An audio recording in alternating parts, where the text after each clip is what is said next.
Friends, welcome back to my channel. நம்ம போன வீடியோவில் வந்து நான் வந்து ஒரு லைனிங் வந்து 3 லைனிங்கையும் ஒன்றா வச்சு கட்டிங் பண்ண ஒரு வீடியோவை வந்து பார்த்துருப்பீங்க. அது வந்து ஷார்ட்ஸாக தான் போட்டிருக்கேன். அந்த ஷார்ட்ஸ் அது வந்து பார்த்திங்கனாக்கா அதோட ரெடி பண்ண சுடிதார் பார்த்திங்கன்னா ஃபுல்லாக நம்ம ரெடி பண்ணியிருக்கோம். இது வந்து நார்மல் சுடிதார் தான். இந்த மாதிரி ரெடி பண்ணியிருக்கோம். அவங்க கேட்ட ஒரு நெக்கு மாடல் வந்து வச்சு இப்படி வந்து நான் ரெடி பண்ணியிருக்கேன் ஃபுல்லாக.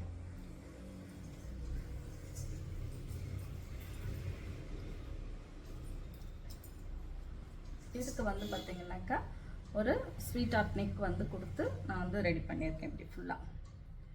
ஓகேங்களா? இப்போ இது வந்து இன்னும் ப்ராப்பராக வந்து நீங்கள் வந்து கட்டிங் போடும்போது உங்களுக்கு வந்து ரொம்ப ப்ராப்பராக பர்ஃபெக்டாக உங்களுக்கு அந்த அளவோட சுடிதார் கிடச்சிடும். இந்த வீடியோ பிடிச்சிருந்துச்சுன்னா லைக் பண்ணுங்கள், ஷேர் பண்ணுங்கள், கமெண்ட் பண்ணுங்கள், மறக்காமல் சப்ஸ்கிரைப் பண்ணிக்கோங்க. பக்கத்தில் இருக்க பெல் பட்டனை ப்ரெஸ் பண்ணிக்கோங்க. அடுத்த வீடியோவில் இதே மாதிரி இன்ட்ரெஸ்டிங்கான வீடியோவில் பார்க்கலாம். பாய்.